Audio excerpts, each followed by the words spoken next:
In one of the surprises of the week, Arizona blows out the Rams. This game was over at halftime. Something that wasn't a surprise to Matthew, despite the internet worrying about GPS times and max speed and everything along with that, was Marvin Harrison having a big breakout. Take a listen. He's an elite talent, and believe me, it's kind of a squeaky wheel narrative. Kyler Murray knows if he's going to go anywhere this year, if the Cardinals are going to go anywhere, Marvin Harrison Jr. needs to be involved. Oh, by the way, I think it's a good matchup as well. Rams banged up in the secondary. Give me Marvin Harrison Jr. over 70 yards, and he stops everyone talking about, what's going on with the Cardinals' #1 pick. Always nice when you get that one in the first quarter, right? Sure, 1,000% with this play. This play was like, boom, done. Yeah. Turns out the best player in the draft is still pretty good. Yeah. I think this calmed a lot of nerves around Marvin Harrison. Maybe Kyler Murray was just trolling us at the end of the day. Maybe so. And by the way, ride or die. Let's go. Kyler Murray. You look great. Best game of his career. 4 for 130 and 2 touchdowns on 8 targets for Marvin Harrison Jr. Look at this from Next Gen Stats.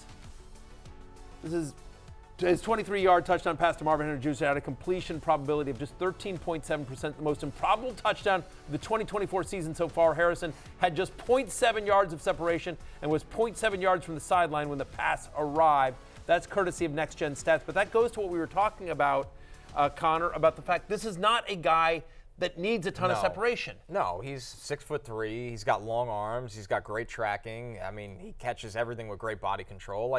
This is what made him such a special player, and why a lot of people, including myself, thought coming out of the draft is comparable was A.J. Green. Yep. A.J. Green did not run a 4.3. A.J. Green did not run a 4.4.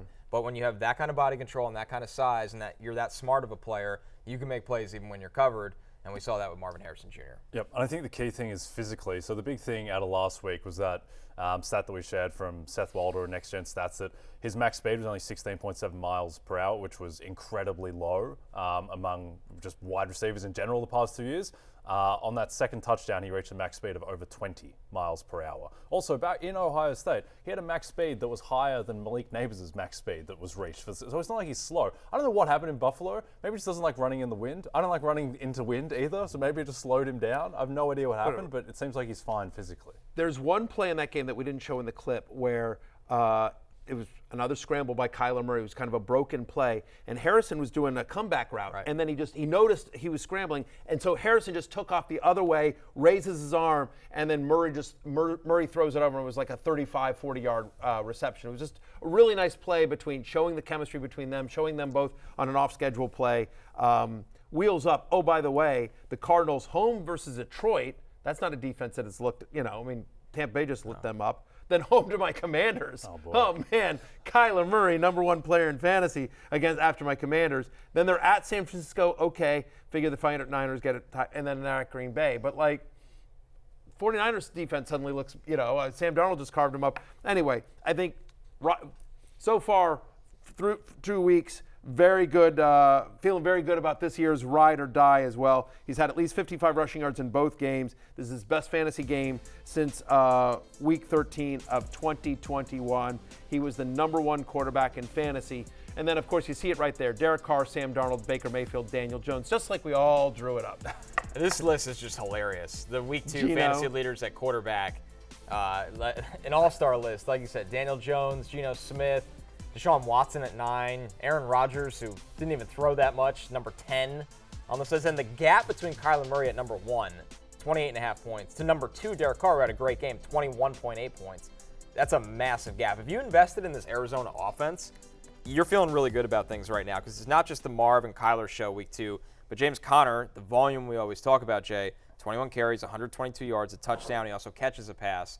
I mean, these 3 guys in this offense, there's really big things ahead for them in this stretch. Definitely. And I think one of the undercovered things of last season was just how insanely efficient Arizona's run offense was, and James Conner was a big part of that. It's a cheat code having Kyler Murray in the backfield to take another man out of the box. So James Conner, he is one of the very few workhorse backs in the NFL. There just aren't that many guys who you can consistently rely on to get over 80% of the carries, and James Conner is one of those. He's averaging 20 touches a game so far in this season. And by the way, for the idea that he's just kind of this grinder, that's getting tons of volume. He had 4 different rushes of 10 or more yards in week 2. Again, having Kyler back there opens up some running lanes. But James Conner locked in as kind of a low-end RB1, high-end RB2. Trey McBride had a nice game as well. He got lucky because there was a fumble and he basically fell on a ball in the end zone. All counts but the same. it all still counts the same. But he was at least getting targeted and certainly seemed much more involved in the offense in this one as well. So good days here. On the other side of the ball with the Rams, what a disaster for the Rams. Obviously, they're already without Puka Nacua, and then they lose Cooper Kupp in this game. Guys, hopefully he was seen in a walking boot after the game. There was some talk that maybe he could have come back in, but they were down 31-3, and so whatever. So we'll see. But if Kupp has to miss any time, and as of this taping, we don't have any update on Cooper Kupp, but it'll be Demarcus Robinson, Tyler Johnson, maybe some Jordan Whittingham, who was Jordan Whittington, who was preseason star. Seems like they found him, the 5th-round rookie. Yeah, I think what's also concerned with the Rams right now is their offensive line is decimated by injuries. So this is problematic, Jay, at the core, right? We could look at it, and we always do Stafford's there, and it's McVay, and okay, Puka's hurt now, it's Cooper Kupp time, and you can lean on that. Now you're without your 2 best wide receivers, and we'll keep an eye on Kupp throughout the week. But at the core, the offensive line affects this offense all the way down, and they don't have that right now. The issue is we've seen this story already. We saw it in 2022 where the offensive line just completely submarined the entire offense. And Stafford, as great of a quarterback as Stafford is, he's not the most mobile guy. He's not someone who can get around a weak offensive line the same way that Lamar Jackson has been able to historically. Listen to the schedule for the Rams coming up. Home to the Niners this week. Then they got to go to Chicago. That's a tough defense. Home to Green Bay. Home to the Raiders. Yep. Those are 4 solid defenses coming up. Big trouble. For the Rams. It doesn't get easier for LA and Sean McVay.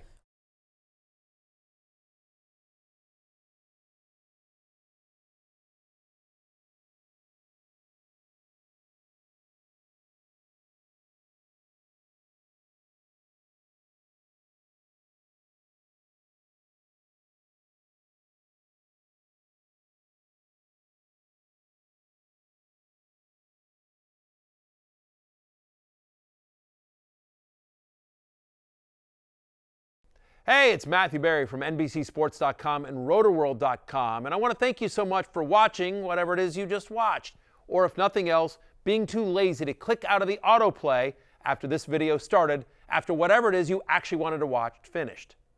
But now that you're here, I'd like to take a moment here to ask you respectfully now, okay? I'm asking you respectfully to subscribe to the NFL on NBC YouTube channel. You'll get the latest Roto-World fantasy news headlines, all sorts of great shows, including my own Fantasy Football Happy Hour. So go subscribe now. Again, I'm asking respectfully.